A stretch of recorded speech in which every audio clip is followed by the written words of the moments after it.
저를 그래도 팔로우 해주셨던 분 중에서 몇 명 분은 또 나가셨더라고요. 그럴 수밖에 없죠. 제가 뭐 영상을 안 올리고 못 올린 거죠. 찍은 게 없었으니까. 당연할 수도 있는 일인데 씁쓸하더라고요. 정말 저를 좋아해 주시고 제 영상을 봐주시고 했던 분들이 제 영상이 안 올라가니까 이탈을 하시는구나 하는 그런 생각도 들면서 몇 분께서 나가신 거지만 그래도 조금 서운한 거?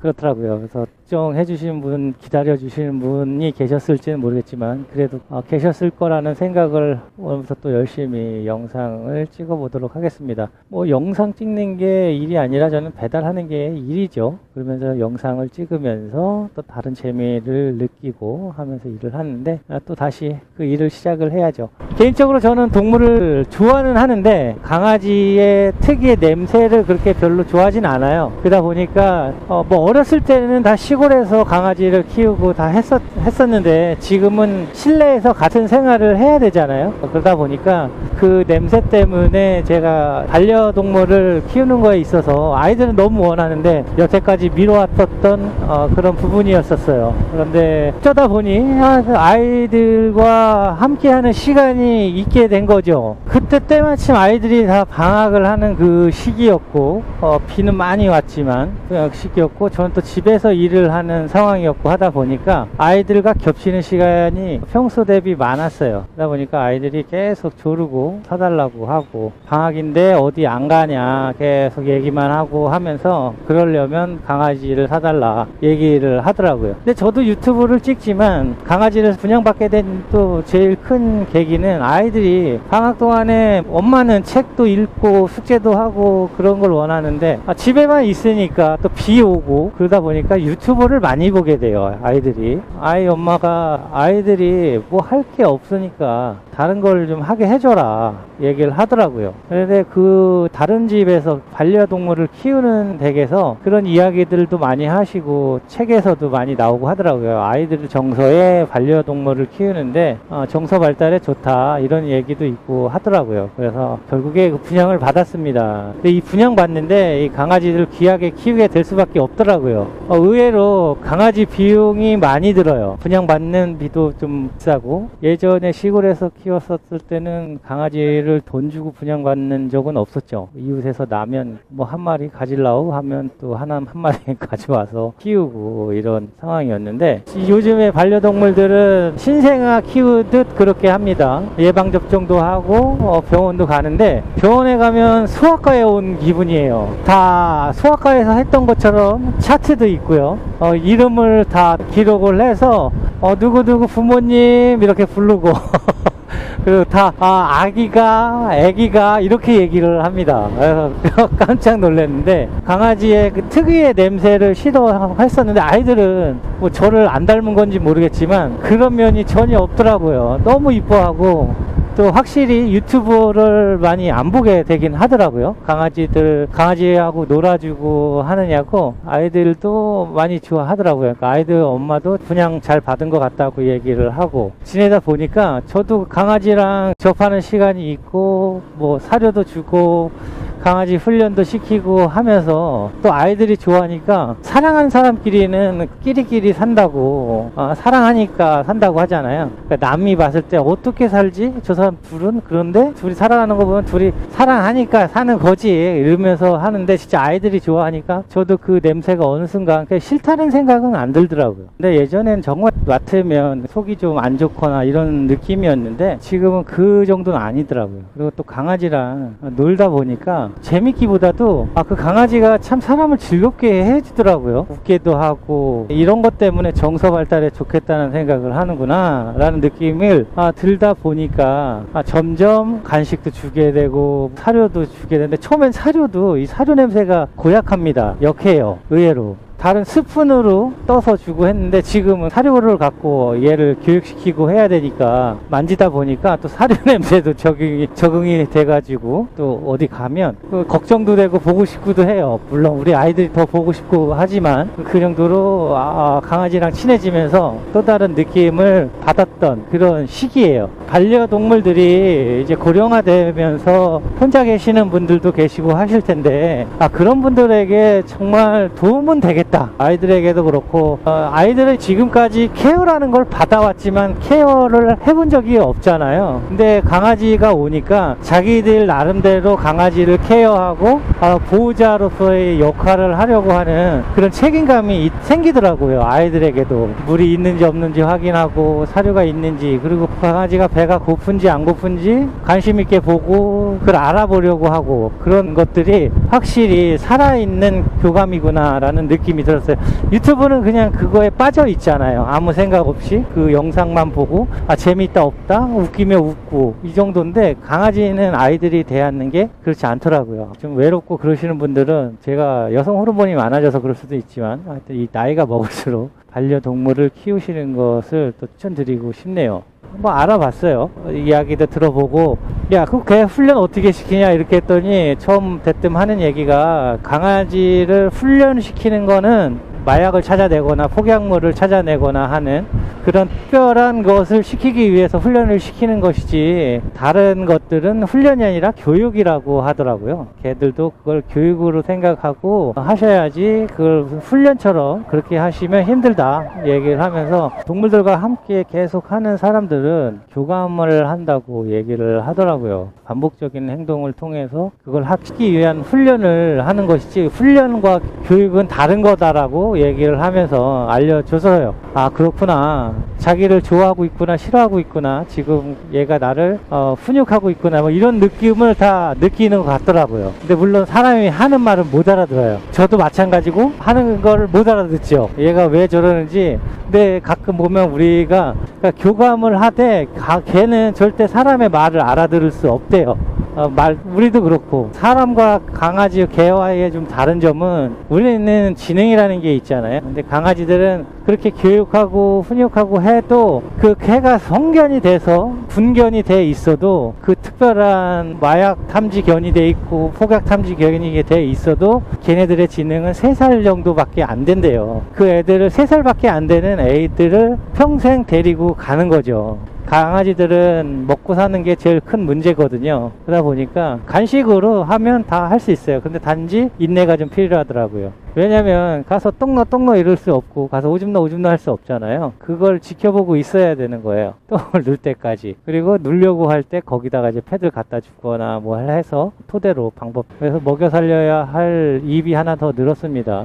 기저귀도 안 사도 되는데 이제 패드가 기저귀죠.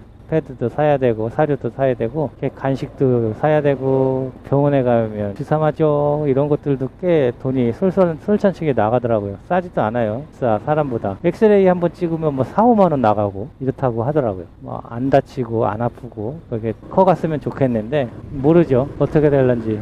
배달하면서 또 강아지 키우는 얘기까지 하는데, 역시 2달이 거의 돼도 변하지 않네요. 변하지 않는 건 쿠팡 배달비네요. 비가 많이 왔을 때, 그땐 모르겠어요. 한참 가격이 좋았을 수도 있는데, 그때는 제가 일을 못한 거죠. 그때 일을 했으면 더 많은 돈을 벌었을 수 있었는데, 그렇게 비 맞고 땡볕에 배달했어도 제가 해놓은 일을 인부 붙여서 했으면 그 돈 그대로 갖다 줘야 되니까 똑같습니다.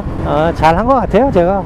네, 저도 강아지를 교육시키고 하지만 또 우리 아이들도 훈육을 합니다. 훈육을 한다고 하면 약간 부정적인 느낌으로 많이 뉘앙스가 읽혀지는 게 우리 삶의 현실이에요. 그러니까 어렸을 때에 이 훈육을 담당하셨던 아버지들께서 뭐 사랑의 매라니 하면서 하셨었는데, 그리고 학교 다닐 때 저희도 선생님께서 훈육을 하신다는 이유로 매도 들고 하셨었죠. 사랑의 매라고. 그러다 보니까 훈육하면 왠지 혼내고 하는 그런 느낌이 많이 들어요. 약간 부정적인 느낌. 특히 또 이 일하고 아이들과 시간을 많이 못 보내주는 부모님들 입장에서는 더 그런 느낌이 들 거예요. 귀한 자식 훈육하는 게 마음 아프고, 해놓고 나면 죄책감이 느끼고 하는데, 저도 어떨 땐 그래요. 아이들에게 이걸 하지 말아야 될 걸 했을 때 뭐라고 이야기를 하면 아이들은 일단 울죠. 어린 아이들은 웁니다. 이게 자기를 혼내는 거고 하니까 우리가 하고 싶은 건 행동이 잘못됐다라는 거를 알려주고 싶은 거잖아요. 그런데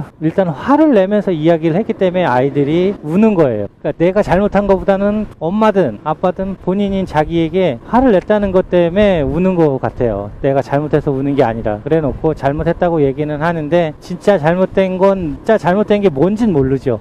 나도 훈육이라고 교육이라는 걸 해놓고 내가 화를 낸 건지 훈육한 건지 모르겠으니까 애한테 미안하고 그런 느낌이 드는데, 훈육은 죄책감을 드는 게 아니라 몰랐던 거를 알려줌으로써 우리 아이가 하지 말아야 될 행동을 했었다면 그 행동을 하지 않게 되면서 그리고 변화되는 모습을 보면서 성취감을 느껴야 되는 게 맞는 거래요. 사실은 훈육을 할 때는, 그리고 사전적 의미가 훈육이 모르는 일들을 알려주는 교육이거든요. 그러니까 교육 그러면 부정적인 게 아니라 긍정적이잖아요. 그래서 훈육 자체가 부정적인 게 아니라 긍정적인 거라는 겁니다.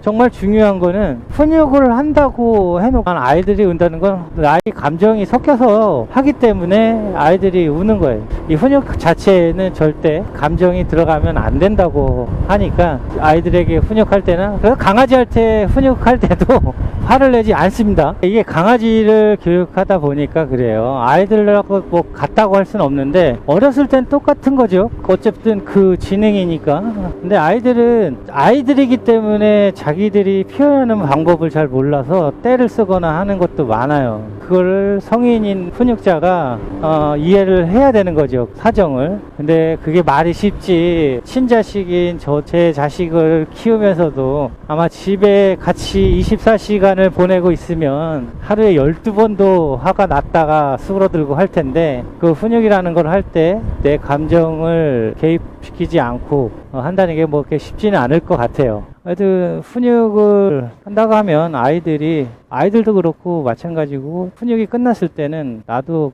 기분 좋게 끝나고 아이들도 기분 좋게 받아들이는 그 상황으로 끝이 나야지, 훈육 후에 서로 감정이 좀 이상하고 아리꼬리하면 잘못된 훈육을 하고 있는 거예요. 내 감정이 그냥 개입돼서 한 거고. 그리고 또 되고 안 되고는 정확하게 명확한 기준을 정해서, 그러니까 어제는 됐는데 오늘은 또 안 되고 하는 상황이면 아이들일수록 어제 됐을 때는, 허락이 됐을 때는 되게 기분이 좋고 행복했잖아요. 그 행복감이 더 큰데 오늘 똑같은 행동을 했을 때 오늘 저지를 당하게 되면 어제의 그 행복감 때문에, 좋았던 기억 때문에 오늘이 더 나쁘게 생각 드는 거예요. 왜 어젠 되고 오늘 안 되지? 이러면서 더 헷갈려 하니까, 되고 안 되는 그 훈육의 기준은 정확하게 지켜줘야 되고, 그 기준은 건강하고 위험성, 이 두 가지로 분리를 해서 딱 기준을 잡으면 될 것 같아요. 아이의 행동이 정말 건강에 안 좋아지는 행동이다, 저지의 대상이 되는 거고, 그리고 또 뭘 했는데 이게 너무 위험한 행동의 범위이다, 그러면 그게 저지의 단계, 통제를 해야 되겠죠. 그렇지 않고서는 내가 이걸 해도 그렇게 크게 건강에 해치지 않고, 또 이걸 해서 크게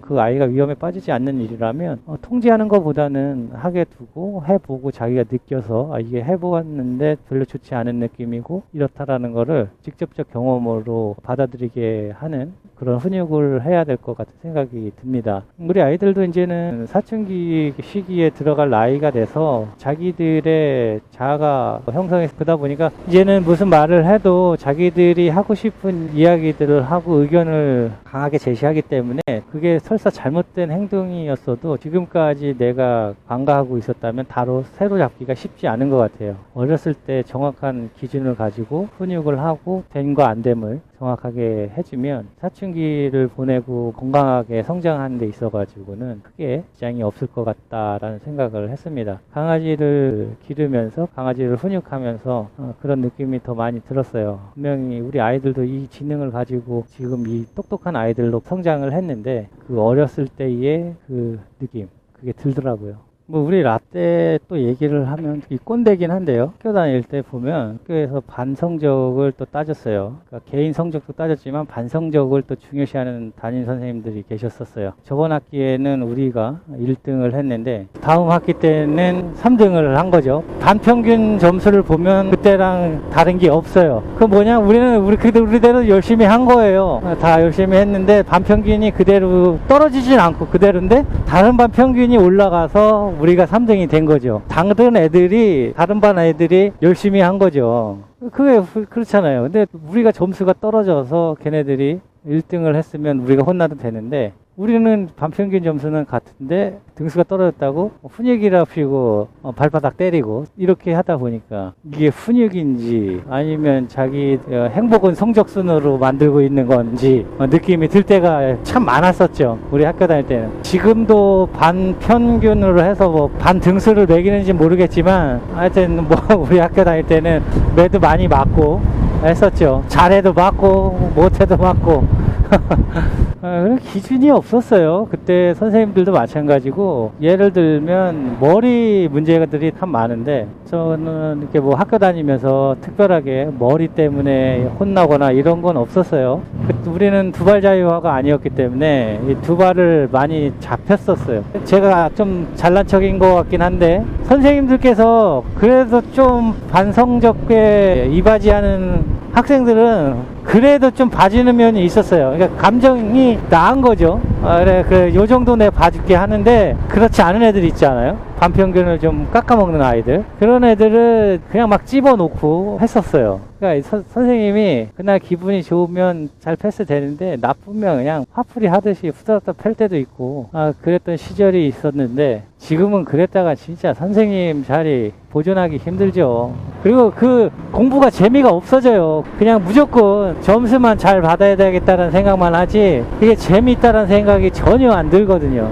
그래서 우리 아이들은 가르치긴 해야죠. 왜냐하면 교육이 필요한 거니까. 교육을 시키되 그 교육이 아웃풋이 그렇게 나오지 않는다고 해서 조바심을 내고 싶진 않아요. 분명히 그 아웃풋은 언젠가 나오게 돼 있어요. 내가 인풋을 했다면 지금 안 나오더라도 자기가 그게 필요할 때 아웃풋이 되더라고요. 밖에서 뽑아내려고 하니까 강박관 때문에 이 아웃풋이 안 나오는 거예요. 자기도 하고 싶은데 안 되는 거예요. 진짜 내가 필요할 때는 나도 모르게 그 예전에 했었던 게 나와요, 밖으로. 그렇게 되더라고요. 그럼 뭐 지금 저는 아직도 제가 인풋 받은 게 아웃풋으로 나온 게 없느냐? 그런 건 아니에요. 저도 아웃풋으로 나오죠. 생활을 하면서. 근데 단지 그게 돈으로 이어지지 않았을 뿐이지. 그런 어떠한 잘되고 안됨이 돈으로 기준을 매겨진다 그러면 저는 또 이렇게 할 말은 없죠. 그런데 그 기준들이 돈이 전부는 아니니까 그렇게 생각합니다. 네, 저희 합리화였습니다.